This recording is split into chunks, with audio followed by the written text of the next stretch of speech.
गोविंद सिंह जी की, अशोक महान की, दशरथ माझी की, कर्पूरी ठाकुर की शांति की भूमि है। वहां से जब भी क्रांति का आगाज हुआ है तो वो अपने अंजाम तक पहुंचा है। और आज हमारे साथ दो देश की क्रांतिकारी शख्सियत, कांग्रेस पार्टी की मुखर आवाज और प्रखर नेता पवन खेड़ा साहब और समूचे बिहार को आंदोलित कर देने वाले युवाओं के प्रणेता कन्हैया कुमार जी हमारे साथ हैं।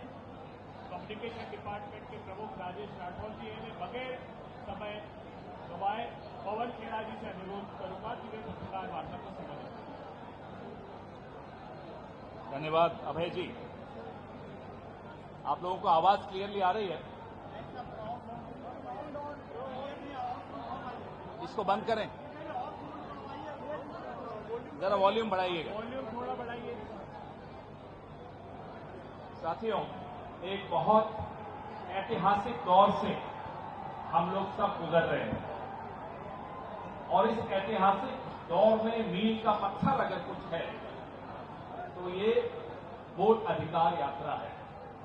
इसका असर ऐसा है कि कल वोट अधिकार यात्रा शुरू हुई और ज्ञानेश कुमार गुप्ता जी को प्रेस कॉन्फ्रेंस करनी पड़ी।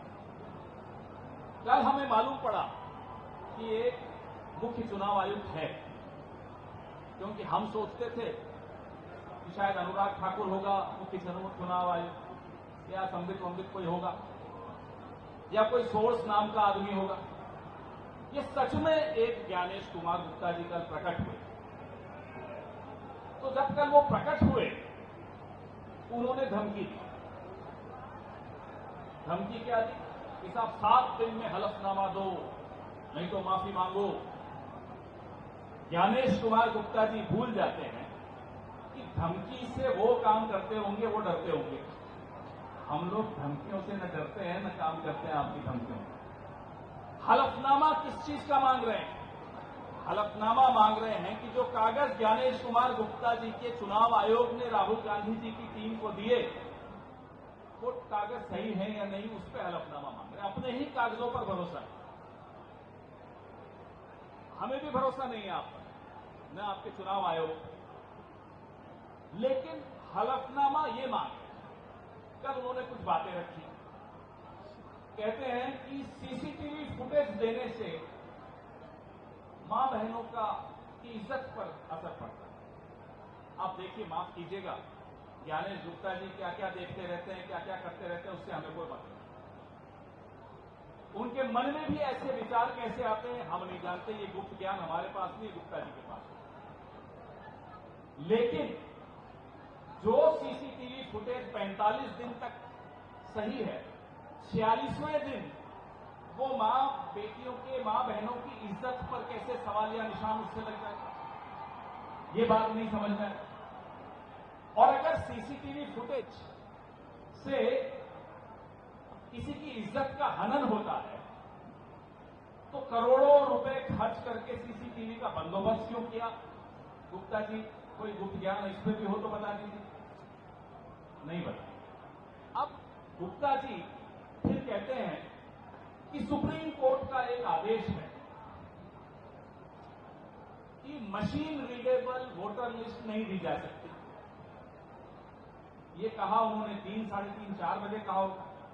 7 बजे मशीन रीडेबल डिलीटेड वोटर्स की लिस्ट 65 लाख लोगों की मशीन रीडेबल लिस्ट अपलोड कर दी।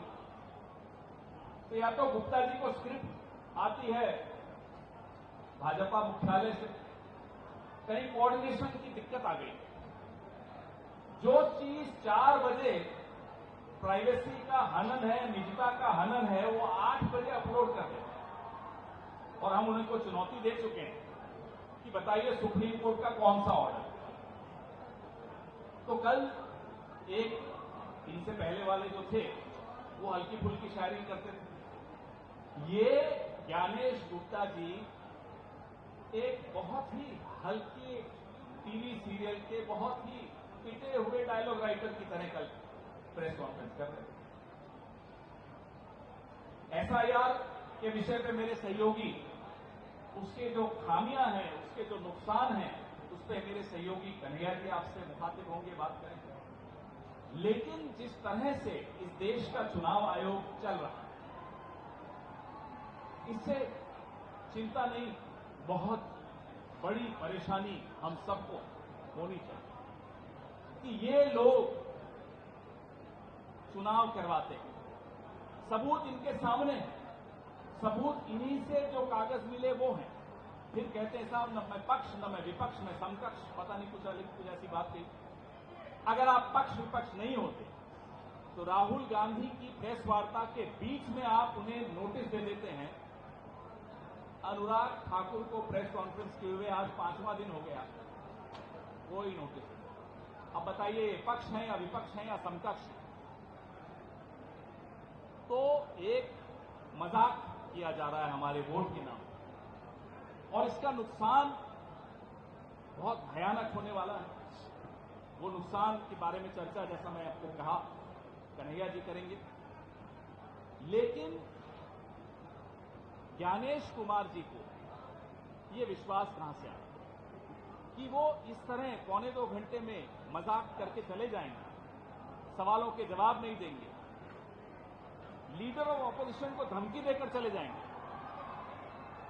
जो कि पूरा विपक्ष अगर मिला के देखें तो लगभग 60% हिंदुस्तान को रिप्रेजेंट करता है, प्रतिनिधित्व करता है। आप 60% हिंदुस्तानियों को धमकी देकर चले जाएं और सोचें हम डरेंगे, माफ कीजिएगा, आप गलतफहमी का शिकार हैं। मैं एसआईआर पे, क्योंकि हम ये पूरी यात्रा जो निकाल रहे हैं एसआईआर पे निकाल रहे हैं, एसआईआर में जो खामियां हैं उसके खिलाफ निकाल रहे हैं, तो मैं अपने साथी कन्हैया कुमार जी से आग्रह करूंगा कि इस पर वो अपनी बात रखें।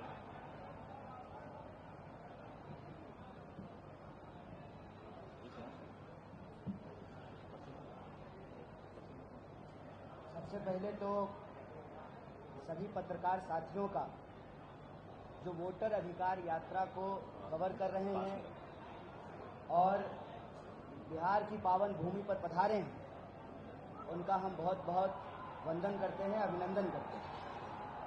दूसरा, आज की प्रेस वार्ता का जो मुख्य विषय है वो है कल जो मुख्य चुनाव आयोग ने प्रेस कॉन्फ्रेंस की और एसआईआर की क्या अनियमितताएं हैं और क्या समस्याएं हैं। जैसा कि हमारे साथी पवन जी ने इस विषय में अपनी बात रखी, एसआईआर से जुड़ा हुआ कुछ महत्वपूर्ण तथ्य हम आपके सामने रखना चाहते हैं। अव्वल तो भाजपा वोट चोरी करके संविधान चुराना चाहती है। अब आप कहेंगे कि कोई संविधान कैसे चुरा सकता है? आपको याद हो कि पिछले आम चुनाव में भाजपा का नारा था अब की बार 400 पार। वोट चोरी करने के बावजूद वो 400 पार नहीं कर पाए, क्योंकि उनके कुछ नेताओं ने अपने बड़बोलेपन के चलते जो साजिश थी उसका पर्दाफाश कर दिया और अपनी मंशा प्रकट कर दी कि 400 सीट दीजिए, हम संविधान बदलेंगे। जब 400 सीट नहीं मिली और संविधान वो नहीं बदल पाए तो वो वोट चोरी से संविधान बदलना चाहते हैं। यह बात हम इसलिए कह रहे हैं कि पिछले कुछ विधानसभा चुनावों में तमाम सर्वे, और ये हमारे सर्वे नहीं है, कांग्रेस पार्टी के सर्वे नहीं है, कई स्वतंत्र एजेंसियों ने सर्वे किया और साफ साफ कहा कि हरियाणा और महाराष्ट्र में कांग्रेस की सरकार बनेगी, भाजपा चुनाव हारेगी। जब परिणाम आया सब आश्चर्यचकित थे, कांग्रेस पार्टी को इस पर शक हुआ और नेता प्रतिपक्ष ने एक स्पष्ट मांग चुनाव आयोग के सामने रखा कि आप हमको वोटर लिस्ट दीजिए, इलेक्ट्रॉनिक डेटा दीजिए वोटर लिस्ट का, ताकि हम इसकी जांच कर रहे हैं, हमको संदेह है कि वोटर लिस्ट में गड़बड़ी है और चुनाव में धांधली की जा रही है। आपको याद होगा कि कई महीने बीत गए और चुनाव आयोग बार बार प्रेस कॉन्फ्रेंस करके ही ये कहती रही कि वोटर लिस्ट में कोई गड़बड़ी नहीं है, बिल्कुल साफ है, शुद्ध है, स्वच्छ भारत अभियान की तरह है हमारा वोटर लिस्ट। और आज मुख्य चुनाव आयुक्त प्रेस कॉन्फ्रेंस करके कह रहे हैं कि जो वोटर लिस्ट में गड़बड़ी है उसी गड़बड़ी की सुधार के लिए हम SIR कर रहे हैं। फंस गए गुरु। मनसा जब ठीक नहीं हो तो कितनी भी वाक्पटुता हो, चालाकी हो, मीडिया का मैनेजमेंट हो, सरकार का समर्थन हो, भैंस पानी में जाती है। ये भैंस की प्रवृत्ति है और इस बार चुनाव आयोग पूरी तरीके से फंस गई है। इसके 4 बिंदु हम आपके सामने रखना चाहते हैं। पहला कि चुनाव आयोग अब खुद कह रही है कि वोटर लिस्ट में गड़बड़ी है। इसका मतलब आज से कुछ महीने पहले चुनाव आयोग झूठ बोल रहा था कि वोटर लिस्ट में कोई गड़बड़ी नहीं है। दूसरा, जब अपने सोर्स से नेता प्रतिपक्ष कांग्रेस पार्टी इन गड़बड़ियों को उजागर की सबूत के साथ, तो गलती स्वीकार करने की बजाय चुनाव आयोग कह रही है कि हलफनामा दीजिए। चुनाव आयोग साहस दिखाओ, पहले अपना कागज दिखाओ। ये आपका ही दिया हुआ कागज है और अगर आपने तय कर लिया है, कल हम मुख्य चुनाव आयुक्त का प्रेस कॉन्फ्रेंस सुन रहे थे, ऐसा लग रहा था जैसे भाजपा का कोई प्रवक्ता बोल रहा हो, किसी भी सवाल का जवाब नहीं दिया गया। और तीसरा बिंदु SIR के संबंध में वो ये है कि SIR में भारी पैमाने पर धांधली हो रही है और उस धांधली के संबंध में जमीनी स्तर पर जाकर के जब हम पता लगाए तो पता चला है कि कई सारी गड़बड़ियां हैं। पहली गड़बड़ी ये है कि सारे BLO सारे घरों पर घर घर जाकर के फॉर्म नहीं भरवा रहे हैं और ये हम पूरी जिम्मेवारी से बोल रहे हैं। दूसरा कि जो चुनाव आयोग है वो सिर्फ और सिर्फ देश की जनता के आंख में आंकड़े झोंकना चाहती है। आंकड़ा शुद्ध है, सटीक है, सही है, इस पर उनका कोई फोकस नहीं है। इसीलिए, और मैं जिम्मेवारी से बोल रहा हूं, कई बूथ पे मैं घर घर जाकर के घूमा हूं, जो मर गए हैं उनका तो नाम है वोटर लिस्ट में, जो जिंदा हैं उनका नाम काट दिया गया है। और ये सारी चीजें हम ऑन कैमरा पूरी जिम्मेवारी से बोल रहे हैं। अगर चुनाव आयोग हलफनामा दे तो हम हलफनामा देने को तैयार हैं। पहले चुनाव आयोग अपना कागज दिखाए, हम अपना कागज दिखाने को तैयार हैं। और ये जो जिंदा लोग हैं उनका नाम काट दिया गया है। और जो डिलीशन लिस्ट पार्टियों को सौंपी गई, वो डिलीशन लिस्ट में सिर्फ नाम था, उसमें एपिक नंबर नहीं था। और यह जब बात सुप्रीम कोर्ट को बताई गई तो ऑनरेबल सुप्रीम कोर्ट ने यह आदेश जारी किया कि आप जिनका भी नाम काटे हैं इसकी जानकारी उस व्यक्ति को आपको देनी पड़ेगी। दूसरा, यह सर्चेबल डाटा होना चाहिए। और तीसरा, आपको इसको सूचित करना पड़ेगा तमाम माध्यमों से। और दूसरी बात, जब लोगों का नाम कटा और अपने तरीके से वो सर्च करके ढूंढे कि हमारा नाम कट गया है, जब वो BLO के पास जुड़वाने के लिए जाते थे, तो दूसरा जो डिस्क्रिपेंसीज यहाँ पे पता चला है SIR को लेकर के, कि बार बार सुप्रीम कोर्ट के कहने के बावजूद वो लोग आधार कार्ड को स्वीकार नहीं कर रहे थे और कह रहे थे कि आवासीय लाना पड़ेगा। और आवासीय का खेल क्या है साहब, कि बिहार में कुत्ता का भी आवासीय बन गया है। मतलब आधार कार्ड जो है वो गड़बड़ है चुनाव आयोग के हिसाब से, BLO के हिसाब से, और आवासीय जो है वो प्रमाणित है। तो कागज के नाम पे जो जेन्युइन मतदाता हैं उनको परेशान किया गया।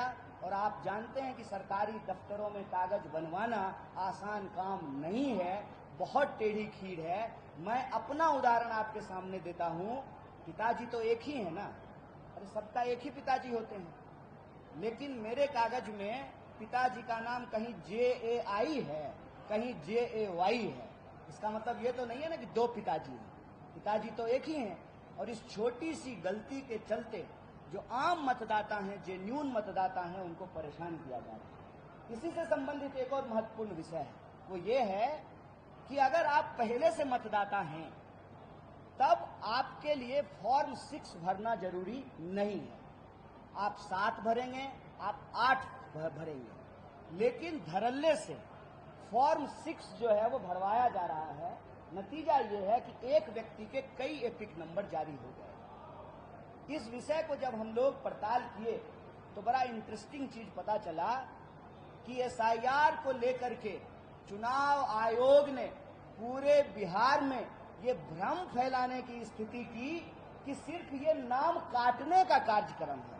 अरे एसआईआर सिर्फ नाम काटने का कार्यक्रम नहीं है, सबके मुंह पे ये डेटा अवेलेबल है कि 65 लाख लोगों का नाम काट दिया गया।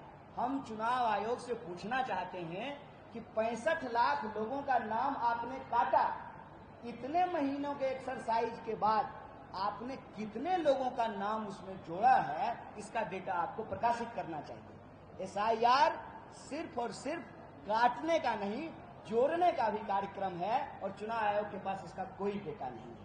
और आखिरी बिंदु, ये सब देख करके यही समझ में आता है कि चुनाव आयोग की मंशा साफ नहीं है।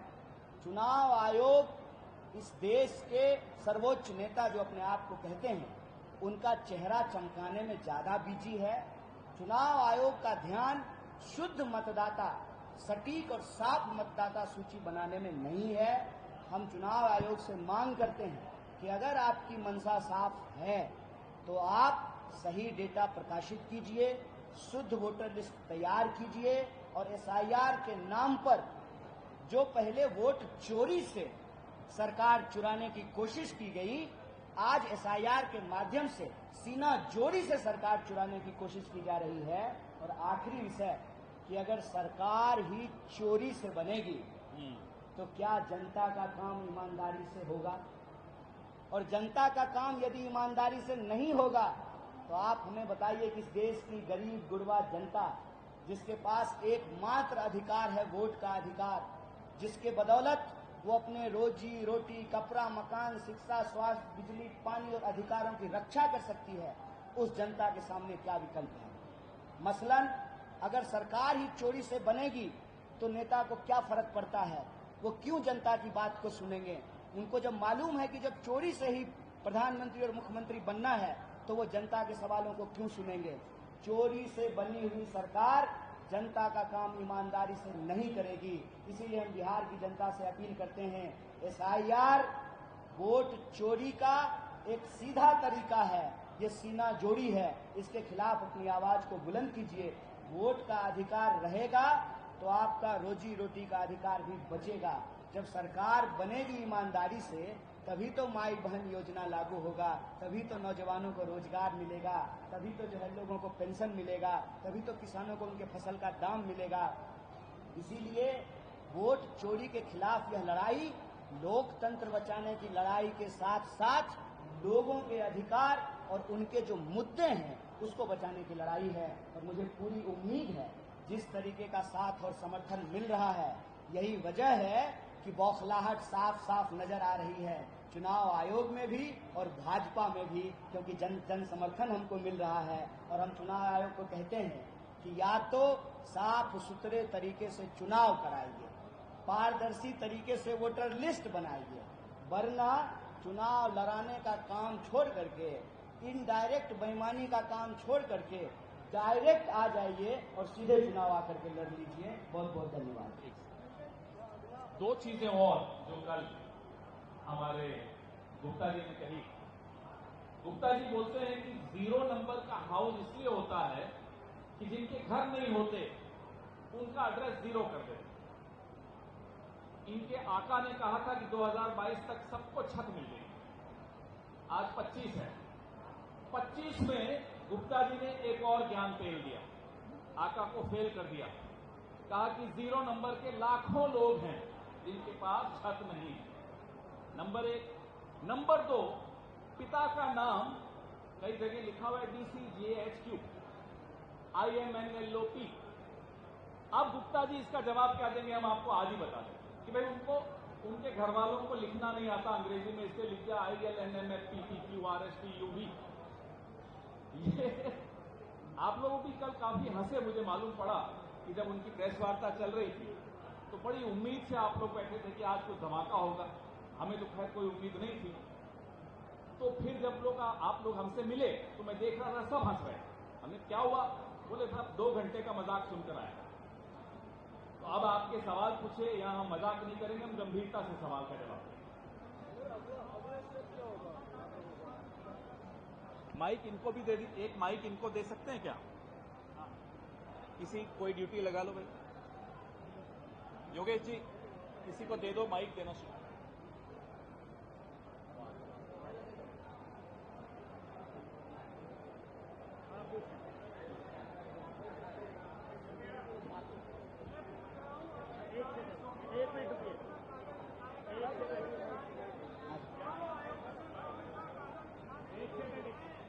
देखिए, मैं जो कहा कि चुनाव आयोग साहस दिखाओ, पहले अपना कागज दिखाओ, हम अपना कागज दिखाने को तैयार हैं। ये 2 संदर्भ में कहा। एक कि चुनाव आयोग के पास एक ही कागज होता है, वो है वोटर लिस्ट। हम उनसे बार बार कह रहे हैं कि हमको वोटर लिस्ट दीजिए, इलेक्ट्रॉनिक डेटा दीजिए, सर्चेबल डेटा दीजिए, ताकि हम वोटर लिस्ट की गड़बड़ियों की जांच कर सकें। और दूसरा कि आप ये गारंटी लीजिए कि आप कहिए कि वोटर लिस्ट में कोई गड़बड़ी नहीं है और इसको लेकर के हलफनामा डालिए। हम ये हलफनामा डालने के लिए तैयार हैं कि जो चुनाव आयोग वोटर लिस्ट दे रही है उसमें गड़बड़ी है।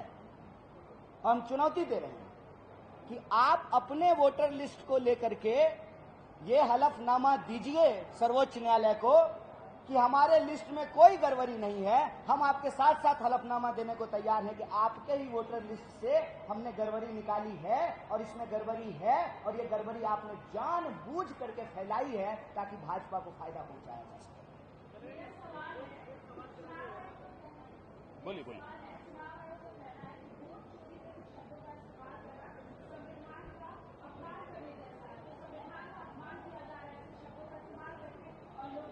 उनको कहिए वोट चोरी करना बंद कर दें, हम ये शब्द इस्तेमाल करना बंद कर दें। Sir, from Times Now, there are 2 questions. One, one is that when the Election Commission say that even the usage of word vote chori is unconstitutional, what is your reaction to it? Because they say that doing chori is constitutional, using the word chori is unconstitutional. Is this the new constitution written by Gyanesh Gupta? No, no, no. That's the second question. What is this? We have proved in Mahadevpura that the election was stolen. We have given documents which were provided to us by the same election commission. Of course, we were given physical copies and Anurag Thakur was given